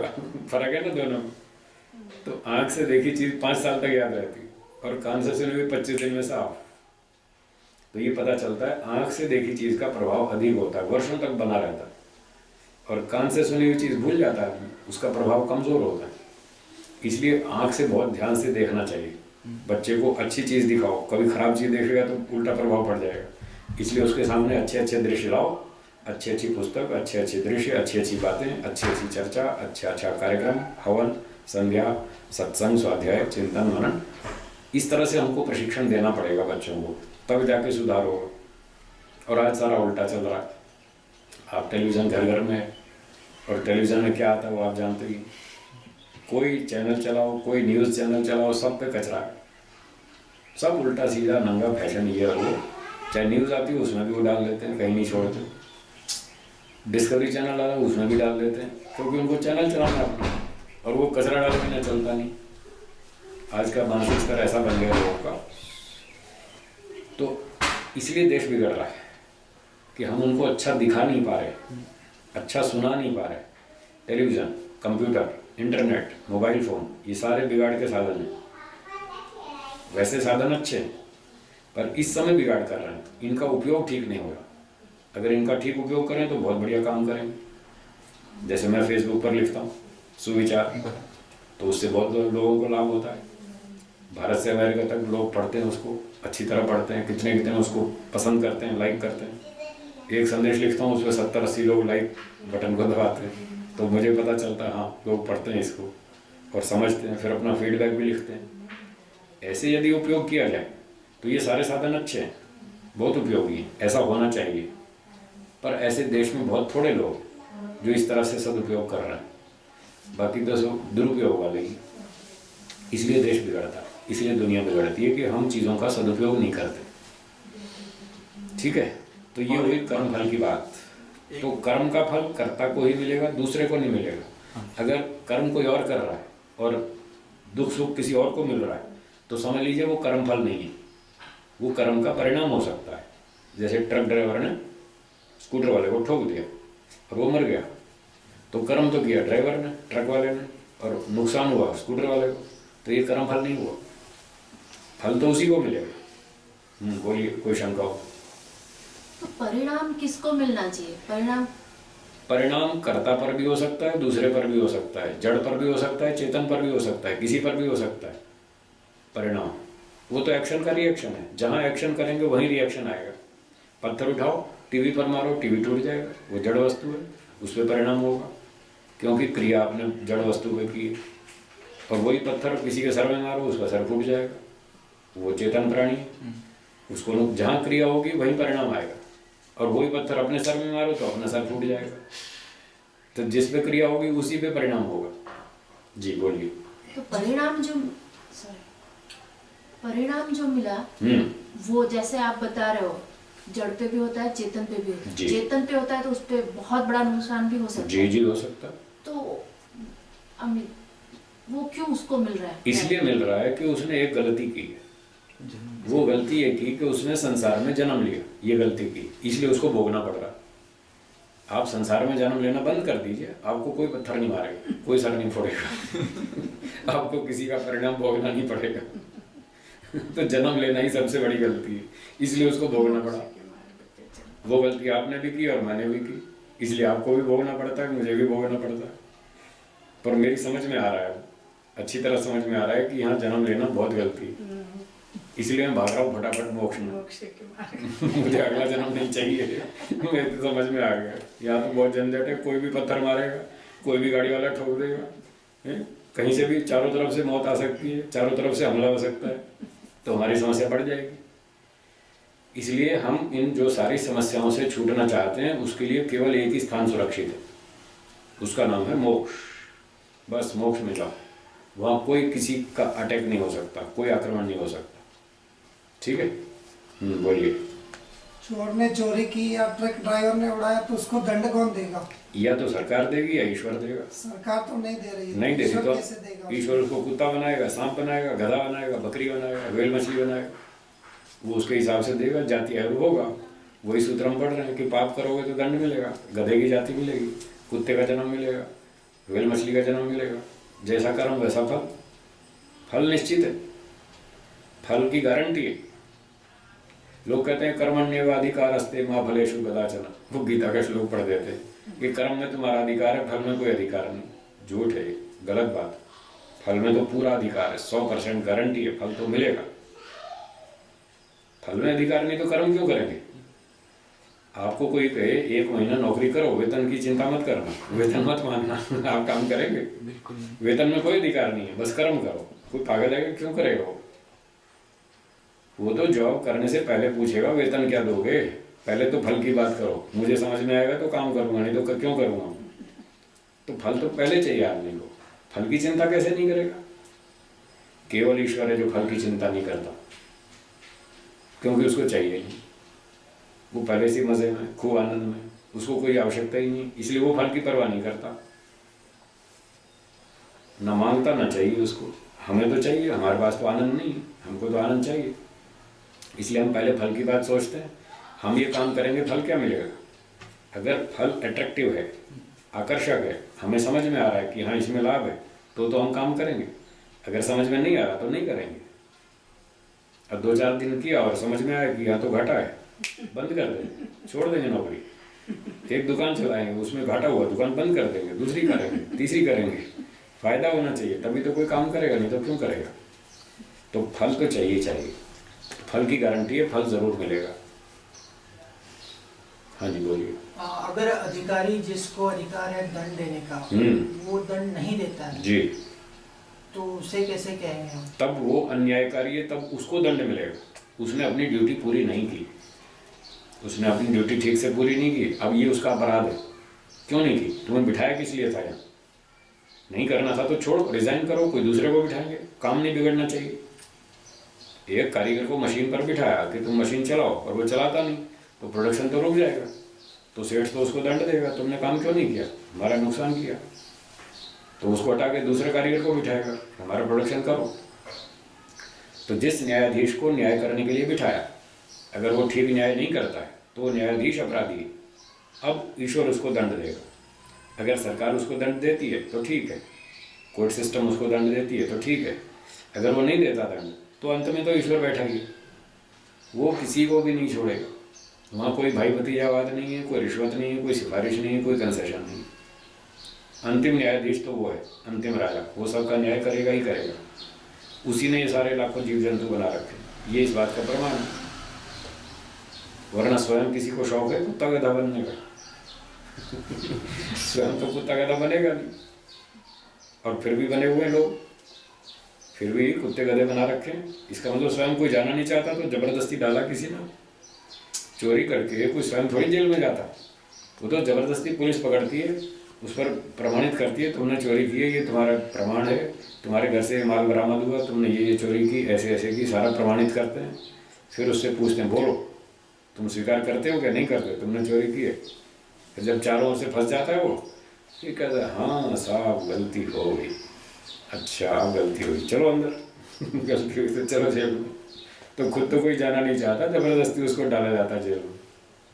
तो ईश्वर ने इन सबको डाल रखा जेल में, चलो अपना दंड भोगो। ठीक है जी। तो ये मोटे मोटे अंतर समझ लीजिए। कर्म का परिणाम कोई भी भोग सकता है, कर्ता भी भोग सकता है, दूसरा भी भोग सकता है, जड़ भी चेतन भी, किसी पर भी परिणाम हो सकता है। प्रभाव केवल चेतन पर होगा, जड़ पर नहीं, क्योंकि जड़ को सूचना नहीं मिलती। उसकी शर्त है कि सूचना मिलेगी तो प्रभाव होगा, सूचना नहीं मिली तो नहीं होगा। और जब सूचना मिलेगी तब प्रभाव होगा। सेठ को 2 महीने तक पता ही नहीं चला मेरे घर में चोरी हुई, तो 2 महीने तक कोई प्रभाव नहीं। जिस दिन पता चला उस दिन प्रभाव शुरू हो गया। एक व्यक्ति दिल्ली में रहता है, उसका एक भाई लंदन में रहता है, इंग्लैंड में। दिल्ली वाले भाई का एक्सीडेंट हो गया, पाँव टूट गया, और लंदन वाले भाई को सूचना नहीं दी गई, उसको कोई असर नहीं हुआ। और क्या हुआ, पाँव टूट गया, 2 महीना अस्पताल में रहा, प्लास्टर हुआ, फिर अस्पताल से छुट्टी हो गई, 2 महीना फिजियोथेरेपी कराई हैं, फिर उसका पाँव ठीक ठाक हो गया, 2 महीना पैदल चल के एक्सरसाइज करके ठीक ठाक हो गया। 6 महीने में उसका पाँव बिल्कुल पहले जैसा हो गया। अब 6 महीने बाद उसको सूचना दी लंदन वाले भाई को कि 6 महीना पहले तुम्हारे भाई का पाँव टूटा था। उसको अब दुख होना शुरू हो जाएगा। जबकि पाँव ठीक हो चुका है, अब कोई समस्या नहीं, टूट भी गया, ठीक भी हो गया, नॉर्मल हो गया। उसको सूचना नहीं दी तो कोई असर नहीं हुआ। आज सूचना मिली तो आज दुखी होना शुरू हो गया कि अच्छा मेरे भाई का पाँव टूट गया। तो ये है सूचना का प्रभाव। प्रभाव तभी होगा जब सूचना मिलेगी। और फल की बात बताई, फल उसी को मिलेगा जिसने कर्म किया, और न्याय से मिलेगा, जितना कर्म उतना फल। कम अधिक दिया तो अन्याय। तो ईश्वर न्यायकारी, वो न कम देता है न अधिक देता है, पूरा नाप तोल कर देता है। वेद के मंत्रों में लिखा है न किल्विषम अत्र, अत्र ईश्वर की व्यवस्था में कोई कमी नहीं है, कोई त्रुटि नहीं, कोई गड़बड़ी नहीं। किल्विषम कमी, न्यूनता, त्रुटि। ईश्वर का काम बिल्कुल परफेक्ट होता है, सिस्टमेटिक होता है, व्यवस्थित होता है, वो सारा काम खुद करता है, वो अपने असिस्टेंट नहीं रखता। जो लोग असिस्टेंट रखते हैं वहाँ घोटाला होता है। आप देख लो, जहाँ भी घोटाला होता है वहाँ असिस्टेंट लोग करते हैं गड़बड़, या तो वो खुद करता है या उसके असिस्टेंट करते हैं। तो ये दुनिया वाले क्यों गड़बड़ करते हैं? उनमें स्वार्थ है, अविद्या है, इसलिए गड़बड़ करते हैं। ईश्वर में स्वार्थ है, ईश्वर में अविद्या है। ईश्वर किसी से डरता है? फिर गड़बड़ करने के मोटे मोटे 3 कारण हैं। या तो व्यक्ति स्वार्थ के कारण गड़बड़ करता है, या अविद्या से भूल चूक करता है, गलतियां करता है, या किसी से डर के मारे ऊंचा नीचा करता है। ईश्वर में स्वार्थ नहीं, ईश्वर में कोई अविद्या नहीं, ईश्वर किसी से डरता नहीं, वो सारा काम ठीक करता है, परफेक्ट। और असिस्टेंट अपने इसीलिए रखता नहीं कि जो असिस्टेंट होते हैं उनमें ये सब गड़बड़ होती है, उनमें स्वार्थ होता है, अविद्या होती है, वो डरते हैं, इसलिए काम बिगाड़ते हैं। तो ईश्वर का काम इसीलिए नहीं बिगड़ता, उसका काम हमेशा ठीक होता है। इसीलिए ठीक होता है कि वो सारा काम खुद करता है, अपने सहायक रखता नहीं, और स्वयं उसमें ये 3 दोष नहीं, इसलिए उसका न्याय परफेक्ट है। इसलिए अंत में ईश्वर के न्याय पे भरोसा रखना पड़ेगा, तो हम निश्चिंत होकर जी सकते हैं बिना टेंशन के। ईश्वर कहता है पूरी सुरक्षा करो, बुद्धिमत्ता से काम लो, मेहनत से काम करो, ईमानदारी से करो, गड़बड़ करो मत। अपनी वस्तु साधन संपत्ति की पूरी सुरक्षा रखो, अपना काम खुद करो, अधिक से अधिक अपना काम खुद करो। जितना काम अपना खुद करेंगे उतने ज़्यादा सुखी रहेंगे। जितना दूसरों के भरोसे जिएंगे उतना काम बिगड़ेगा। इसलिए स्वयं यजस्व, स्वयं जुषस्व, अपना काम स्वयं कर, सुखी रहो। और फिर भी कोई नुकसान कर जाए तो फिर चिंता मत करो, फिर मैं बैठा हूँ, फिर मैं उसको देख लूँगा। जो अन्याय करेगा फिर मैं उसको दंड दूंगा, और जो तुम्हारा नुकसान हुआ उसकी पूर्ति करूँगा। यहाँ तक भी गारंटी है, नुकसान की पूर्ति कर दूंगा। अच्छा, तो परिणाम का जो नुकसान हुआ उसका कॉम्पेंसेशन मिल जाएगा। जैसे एक्सीडेंट होने पे अगर 2 व्हीलर वाला मारा गया तो उसको दोबारा ईश्वर जन्म देगा, मनुष्य का जन्म फिर से मिलेगा, जितना लॉस हुआ वापस मिलेगा। 32 साल में डेथ हुई उसकी, ठीक है। और मान लो शरीर में शक्ति आयु दी थी ना पिछले जन्म के कर्म से 80 साल, 32 साल वो जी लिया, ट्रक वाले ने ठोक के मार दिया, तो 80 में से 32 तो जी लिया, बाकी कितने बचे हैं? 48। तो 48 साल का लॉस हुआ, वो ईश्वर दोबारा दे देगा वापिस। और उनके माँ बाप को जो दुख हुआ उनको भी नुकसान की पूर्ति करेगा। कब कहाँ कैसे करेगा वो हमें नहीं पता। कि हम चित्रा दुर्विज्ञाना चाहिए, कर्म गति बड़ी विचित्र है, बड़ी कठिन है, इसको हम नहीं समझते। इतना जरूर समझते हैं कि कॉम्पेंसेशन जरूर मिलेगा, इतना जरूर समझते हैं स्वामी जी। आत्महत्या करते उनका कैसे? उनको दंड मिलेगा। आत्महत्या करना अपराध है, अपराध है। हाँ, अपराध है। यानी उससे भी मनुष्य जन्म में ही देगा या नहीं, जो गया वो तो गया, वो तो कुछ नहीं मिलेगा, ऊपर से दंड और मिलेगा।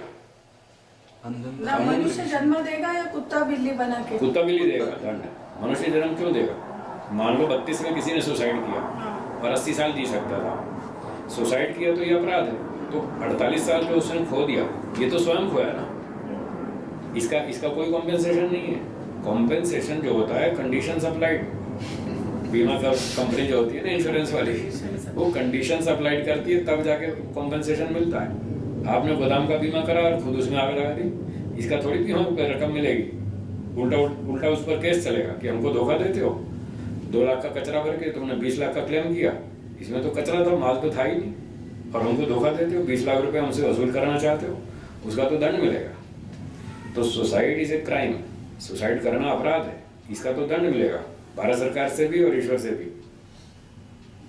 अब एक और बहस कल परसों मैंने अखबार में पढ़ी, इस पर एक बहस चलने वाली है कि जो सुसाइड का प्रयास है, अटेम्प्ट टू सुसाइड, इसको अपराध न माना जाए।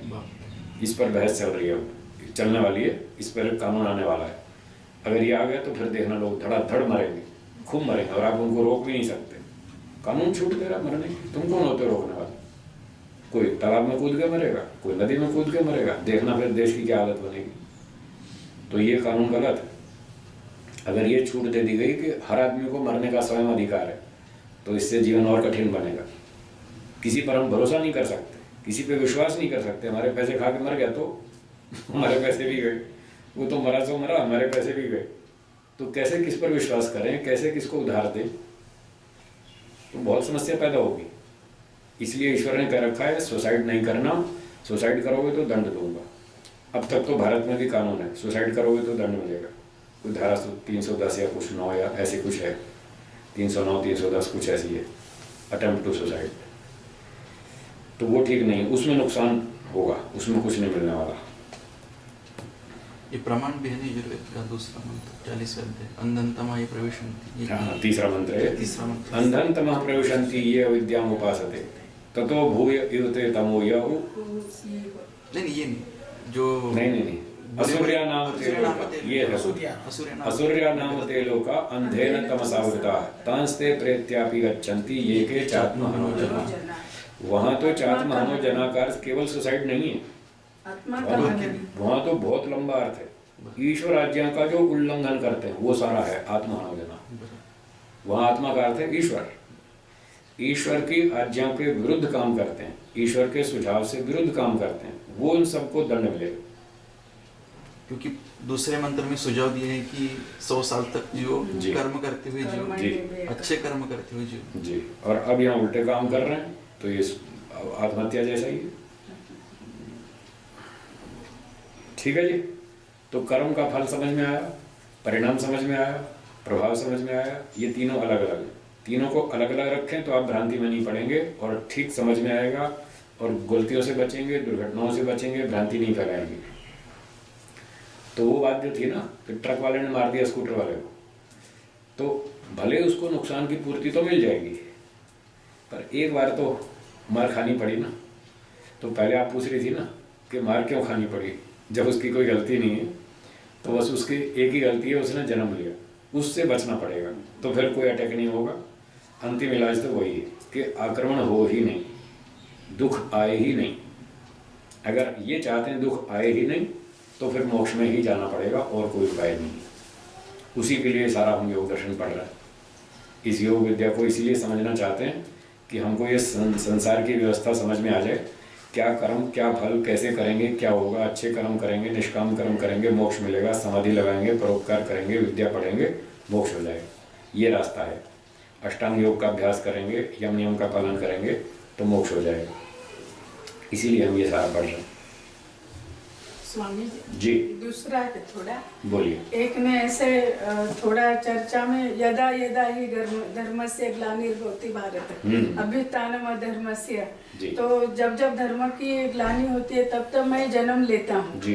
तो हमने बोला जो पैदा होता है, जो हमारे जैसे जीवित है वो जन्म लेता है, जो मरता है वो ईश्वर नहीं है। ठीक है। और वो बोलने लगे ईश्वर है, तो उनको कैसे समझाए फिर अभी? उनको ऐसे समझा सकते हैं पहले तो ये समझ लें कि हम सबको नहीं समझा सकते। तो इतना गुस्सा करने लगे कि श्री कृष्ण जी हमारे भगवान है, देवता है, और आप उनको भगवान नहीं मान रहे, ये गलत है। पहली बात तो ये समझ लें कि हम सबको नहीं समझा सकते। माफ कर देना बोलने के। आप सबको खाना खिला सकते हैं?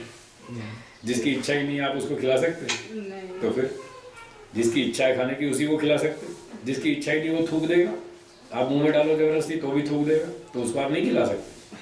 किसको खिला सकते हैं? जिसकी खाने की इच्छा है, भूख है, इच्छा है, रुचि है और पसंद है, वो खाने को तैयार है कि लाओ लाओ मैं खाऊंगा, उसको आप खिला सकते हैं। तो जो सीखना चाहता है, जो जानना चाहता है, उसको समझा सकते हैं। जो जानना नहीं चाहता, सीखना नहीं चाहता, अपने हठ पे अड़ा है, उसको नहीं समझा सकते। तो पहले व्यक्ति का परीक्षण करें, ये सीखना भी चाहता है या नहीं, ये कुछ जानना भी चाहता है कि नहीं। अगर जानना चाहता है तो बताइए, और अगर वो अपने हठ पे अड़ा है, नहीं नहीं हम तो ऐसा ही मानेंगे, उसको तो हाथ जोड़ के नमस्ते कर लो, अच्छा भैया ठीक है तुम जैसा मानते हो मानो, अपना अपना विचार है, अपना अपना विचार है, ये कह के अपना पीछा छुड़ा लो, वो नहीं समझेगा। जो समझने वाला है उसको ऐसे समझाइए, वो तरीका बताता हूँ कैसे समझाएं। जो समझना चाहता हो उससे पूछिए प्रश्न, काउंटर क्वेश्चन। आप मानते हैं कि भगवान ने अवतार लिया श्री राम के रूप में, श्री कृष्ण जी के रूप में। अच्छा ये बताइए, क्या भगवान दुखी भी होता है? नहीं होता। तो जो ईमानदार है, सच बोलने वाला है, वो तो सामने से यही जवाब देगा कि वो दुखी नहीं होता है। तब उससे कहिए, जो व्यक्ति जन्म लेगा उसको कुछ ना कुछ दुख तो आएगा। भूख लगेगी, प्यास लगेगी, गर्मी, ठंडी, सर्दी, जुकाम, बुखार, सब कुछ आएगा। आंधी भी आएगी, बाढ़ भी आएगी, भूकंप भी आएगा, सबको मार खानी पड़ेगी, हैं? तो कोई उसको धक्का मुक्की भी करेगा, कोई पत्थर भी मारेगा, कोई जूठा आरोप भी लगाएगा, परेशान भी करेगा। और श्री राम जी की सीता चली गई, रावण उठा के ले गया, बेचारे कितने दुखी हुए। तब उसको पूछो कि सीता जब हरण हो गया सीता जी का, तो श्री राम जी दुखी हुए या नहीं हुए? हुए। अब बताओ, आप तो कह रहे थे भगवान दुखी नहीं होता, अब वो तो दुखी हुए, बताओ भगवान कैसे हुए? ऐसे हम समझाने का प्रयास कर सकते हैं। कोई समझना चाहेगा तो वो समझ लेगा, जिसको सीखने की इच्छा है उसको समझ में आ जाएगा। जिसको ये सब सुनना नहीं, कोई विचार नहीं करना, उसको नहीं आएगा समझ। तो आप थोड़ी सी दो बात करके परीक्षण कर लें, ये सीखना चाहता है या फालतू अड़ियल है। जो अड़ियल है उसको छोड़ दो, उसके लिए समय नष्ट मत कीजिए, अपनी शक्ति नष्ट मत कीजिए। अपना और दूसरे काम बहुत सारे करने को, वही कर लीजिए। कुछ लोग उससे भी हाँ। आनंद लेते हैं, चर्चा करके भी आनंद लेते हैं। हाँ, ऐसे भी होते डिबेट हैं, करके। टाइम पास करने वाले। हाँ, दूसरे को तंग करना, इसको कुछ उगलवाओ, इसको परेशान करो, इसका टाइम पास करो, अपना मजा लो और इसको तिल मिलाता रहे, दुखी होता रहे। तो उनकी भी पहचान कर लो, ये हमको परेशान कर रहा है, उसको नमस्ते। नहीं भैया, तुम्हें जैसा मानना है मानो, हम जैसा मानते हैं ऐसा मानेंगे। हर व्यक्ति स्वतंत्र है अपना विचार रखने में। हाँ जी बोलिए। ईश्वर तो आंखों से दिखता नहीं ना, जी, तो फिर हम उसे पाएंगे कैसे? कैसे दिखेगा? आपको अपने बच्चे से प्रेम है? वो आपने प्रेम देखा है कभी? नहीं। तो आपको प्रेम कैसे हो गया? बिना देखे प्रेम हो गया कि नहीं आपको? देखना कोई जरूरी थोड़ी है, देखना कोई आवश्यक नहीं। जो चीज जैसे मिलती है उसको वैसे पकड़ लें। अच्छा, मैं जो बोल रहा हूँ, मेरे शब्द आपको दिख रहे हैं क्या? तो क्या मेरे शब्द आप प्राप्त नहीं कर रहे? खूब अच्छी तरह कर रहे हैं। शब्द दिख नहीं रहे और आप प्राप्त कर रहे हैं। ईश्वर भी नहीं दिखेगा और प्राप्त हो जाएगा, वो भी ऐसे ही होगा। वो देखने की चीज नहीं है, वो महसूस करने की चीज है। शब्द कान से महसूस करने की चीज है, वो आप कान से अनुभव कर रहे हैं। और परमात्मा जो है वो आत्मा से अनुभव करने की चीज है, वो आत्मा से अनुभव हो जाएगा, बिल्कुल हो जाएगा, कोई समस्या नहीं। और मोटा अनुभव बता देता हूँ, अगर आप करना चाहें तो करते भी होंगे। जब आप कोई अच्छी योजना बनाते हैं, सेवा की, परोपकार की, किसी की मदद करने की, रक्षा करने की, सहायता करने की, दान देने की, जब अच्छा विचार करते हैं तो अंदर से आपको आनंद, उत्साह, निर्भयता, ये अनुभव होता है। बस ये ईश्वर की अनुभूति, ये ईश्वर की तरफ से, ये और कोई नहीं कर रहा, ये ईश्वर की तरफ से लिखा है शास्त्रों में। और जब हम कोई गलत योजना बनाते हैं, झूठ, चोरी, छल कपट, हेरा फेरी, बेईमानी करने की जब योजना बनाते हैं, तो अंदर से दूसरी अनुभूति होती है, भय, शंका, लज्जा, वो ईश्वर की तरफ से। अभी दूसरे को तो पता ही नहीं हम क्या योजना बना रहे हैं, उसको क्या मालूम। और हमको अंदर से डर लग रहा, कहीं पकड़े तो नहीं जाएंगे, कोई देख तो नहीं लगे, फंस गए तो मार पड़ेगी। अंदर से डर लग रहा। क्या हम अपने आप को डराना चाहते हैं? नहीं, हम तो डराना नहीं चाहते, दूसरे को पता नहीं, तो कौन डरा रहा हमको? ईश्वर। तो ये मोटी मोटी अनुभूति है, कोई चाहे तो हर व्यक्ति कर सकता है, हर रोज कर सकता है, हर समय कर सकता है। ऐसी ईश्वर की अनुभूति हो जाती है। फिर आगे ध्यान समाधि लगा के उसकी और सूक्ष्म अनुभूति भी होती है। ये मोटे स्तर की है, जो सभी अनुभव कर सकते हैं। थोड़ा भी ध्यान देगा तो उसको समझ में आ जाएगा कि हाँ, ईश्वर है जो हमारे अंदर बैठा है, 24 घंटे हमको सावधान करता है। ये काम गलत है, ये मत करो, ये ठीक है, ये कर लो, इस तरह। ठीक है जी, तो समय हो गया, विराम देंगे। एक बार ओम बोलेंगे लंबे स्वर से मिलकर। ओम।